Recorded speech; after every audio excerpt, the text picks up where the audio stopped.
Presented from the Aishin Broadcast Studio at Babcock's Media.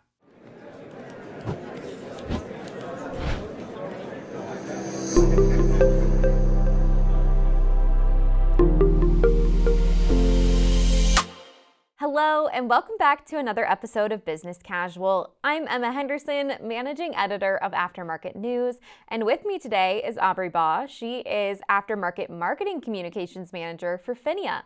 How are you doing? I'm great. How are you today?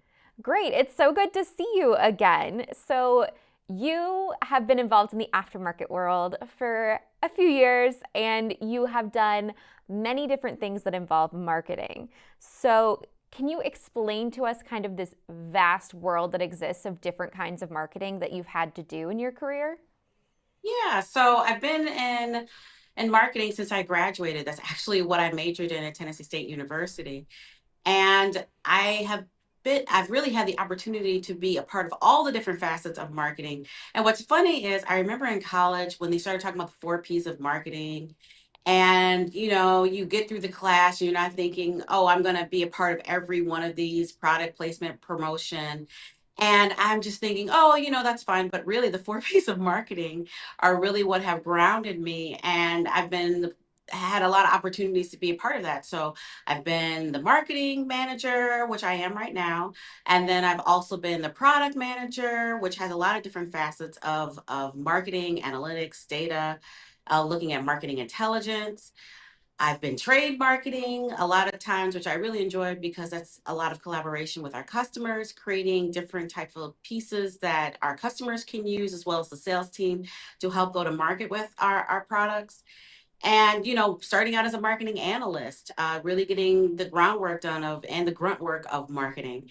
I think a lot of times people think marketing is just the pretty advertisements, the digital banners, but there's so many different facets of marketing that there really can be a spot for everyone inside of the realm. And it sounds like all facets of marketing are absolutely necessary in the automotive aftermarket. Yeah, definitely. All right, so you've talked a little bit about your experience. Having been in all of those shoes, for lack of a better term, how do you view marketing? It sounds like it's not as simple as it might seem to people who maybe haven't majored in it or had to think about it on a day-to-day basis. No, it's really not as simple as everyone thinks. I would say that everyone wants to be a marketeer, but there's a little bit of skill and strategic mindset that you really have to think about. I like to think as marketing as the bridge that connects our customers to our business, and it's really key about what type of messaging that we're going to put out there, but also making sure that the strategy makes sense for our overall goals for our business. Marketing really does touch every part of our business. So you're talking about distribution channels, you're talking about the sales team, internal communications, external communications, talking about the products, R&D. What do we want to bring to market? So a lot of those things come up with the messaging. What's our overall strategy? What are we trying to convey to our customer or the end consumer? And it's very interesting because to me, marketing also has to be memorable. So I think of marketing of, you're trying to get people to remember your brand every time they use the product or the service that you're putting out there in the marketplace. And whatever that message is really has to resonate with that person. And then marketing doesn't necessarily mean, advertising and digital, but also your customer relationships. How do you have customer experiences? A lot of the trade shows that we participate in, those are the things that marketing is really key. I mean, I get that marketing is technically the external voice to our customers and to the end consumers, but there's a lot of different facets that go into it to make sure that the data analytics is behind it. Can you actually measure what you're going to market with? Does it actually make sense what you're saying to the customer? Uh, there's a lot of different things that go into it than just a nice, pretty message. It really does need to be backed by some solid data and customer insights. That I think it's important to not just base marketing based on what you think or feel the customer is approaching your product, but really, what does the data say? What are you getting from qualitative and quantitative data? So you're taking both things into consideration, as well as some of the insights that your sales team may be experiencing on a day-to-day basis. So it's not just one thing that makes your marketing message true. It's It's strategy, it's the business goals, and it's how you want to go to market. So that sounds like your keys to marketing success. I am kind of curious, besides hiring you, obviously, what do you think PHINIA does well in those categories? I think what we do well is we have a really great brand equity. So primarily, I work on the Delphi brand since I've been hired in January, and I think we have a good foundation of the brand equity in Delphi. How we position our products, we're really positioning ourselves as an OE quality type product because we have a lot of heritage and legacy in that regard. Other things that I think we do well is our customer relationships at the trade shows and having a lot of collateral materials that we believe that the customers can actually use to help them sell the product, but also get trained on the product. I think one of the things that we will continue to build on is our training and expertise, making sure that we have the right information, not just about our products that we're selling, but everything that you would need in the aftermarket to be a strong technician in the marketplace. And I think it's those tips and tools that we'll continue to build upon in the coming years that will really make us continue to make us a success in the marketplace. Thinking about that training and accessibility as a piece of marketing is very interesting because we are seeing that a lot of people want that in the aftermarket. Yeah, I think it's essential because you want to make sure that the technicians know how to properly use the product. You want to make sure that they're actually, maybe there's some different types of failures that other people are experiencing, or there's some different tips and tricks that they could use to make their lives easier when doing the installation.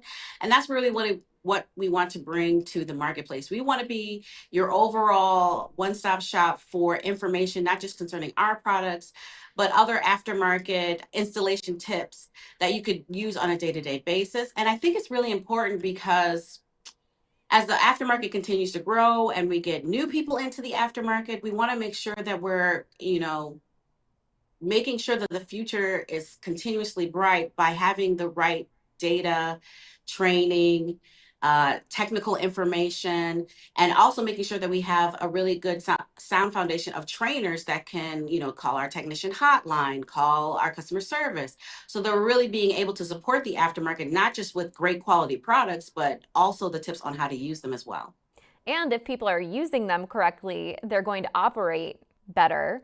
And then if they like the product, word of mouth is like the oldest version of marketing. Is that right? Absolutely.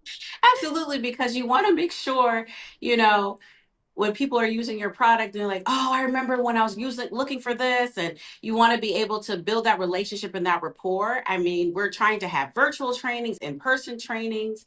We're always working towards building that relationship and that rapport with our customer base so they have less comebacks, because the worst thing you can do is you install a quality product, but you didn't install it correctly. And so then you're having the comeback. So let's eliminate that and really try to alleviate that. And that's one of the things that we're working on with our Clean the Tank promotion. So we're really working on the campaign on reminding technicians to clean the tank, which seems quite simple because you're installing the fuel pump. Why wouldn't you automatically clean the tank? But it's a labor intensive process, but we want to make sure that you don't get additional contaminants in the tank. So by cleaning it, you're making sure that when you install the fuel pump, you won't have to come back later and maybe reinstall it because you have all those contaminants still floating around in the gas tank. So just take those simple steps and make sure you're doing everything right. It's a friendly Yeah, reminder and it'll make the product work better. exactly, exactly. So I am curious where you are going with this because there are many directions this question can go. Where do you believe that marketing is headed in the aftermarket space? Well, for me, I attend a lot of the different marketing trainings and workshops about what's going on in the future of marketing. For me, one of the things I gleaned is going from SEO to AEO, which is answer engine optimization. So when you go on to one of the Google or Bing and you type in a keyword, which is what we're used to doing, that's really not what's happening anymore. Now it's more so answering your question on what you're looking for. And answer engine optimization is really key in order to have the right information on your website. So you're driving the customers to where you want them to go on your website to, of course, to purchase your products, but also to get the right information that we're talking about in training, right? So if we're saying we have a tech tip tip on fuel pump installation, but we're only talking about Delphi fuel pumps, but not giving them the answer on what should I do when I install the fuel pump, they're not necessarily going to be able to get the information that we have available to them. Another thing I've started to, one of the things I learned in some of my training is about the customer journey. And so we're thinking about, the click-through behavior through digital marketing. So, are we trying to build awareness? Are we building consideration? Or are we doing the purchase behavior? So where in the customer journey funnel are your customers, and how are you going to reach them through your strategic marketing? And if they're already purchasing your product, you're already doing a great job with awareness and consideration. What's your loyalty program to get them to come back again? So you want to create the continuous loop. And then I would say the last thing is a lot of influencer marketing. Now, influencer market can be thought of as a four-letter word because, people think of influencers as not really true people who are using the product, but just people who are trying to get paid off of their posts and their following. But I have used influencers in Mexico. And one of the things about the Mexico market is they use their cell phones even more than the US market, which is really hard to believe. But in doing so, they're always on their phone, they're on Instagram. And if you get credible and reliable influencers, you can really help to solve what they're looking for in terms of your product performance. How did it behave after you installed it? What did they feel about it? Instead of just getting someone who has a large following but doesn't have any any any credibility to what they're posting about. I mean, you wouldn't have someone who is a chef talking about car parts just because they have a large following of things. So I think the same is in regard of choosing the right influencer for your products. You got to make sure that it's really a match for what you're trying to target your current audience base. And it is really incredible seeing how many numbers those influencers can rack up on various different forms of social media. And some of them even specialize in one specific type of social media over another. And that's a whole other ballpark. So you think we're going to be seeing more of that? I believe so. I mean, even at Apex last year, they had a whole workshop on, if you wanted to meet with some influencers and see if that would make a good partnership and a good fit. I think where it can be used, you should definitely do it. But I don't think oversaturation is key because sometimes it's too much on your time feed. And then you get into the lovely kind of stalking type of marketing where every time you click something, that ad is there. And then that can really be a turn off to the person that's trying to purchase your product. You have to really find a delicate balance on how you're creating your social media and your engagement that you want to create. Encouraging, but not pushing. Yes. Understood. Okay, so another thing about you that I learned very on when I met you was you're incredibly passionate about what you do at work, obviously, but you are also passionate about helping your community. And so we wanted to have a quick conversation about finding the right volunteer opportunity outside of work if you're looking. And so I'm curious what your advice is for that. Well, for me, it was really easy for me to find how to volunteer because, I mean, ever since I was little, my parents have been really big on giving back to the community. My dad started his own program with Feed My Sheep, making sure that around the Thanksgiving holidays, we were providing meals. My mom was in Alpha Kappa Alpha Sorority Incorporated, which then I became a part of as a legacy of her in order to really get out in the community and volunteer and give back. Where my passion lies is where you would most find the opportunity to volunteer because you're spending a lot of your free time doing these extracurricular activities and not necessarily getting paid for it, right?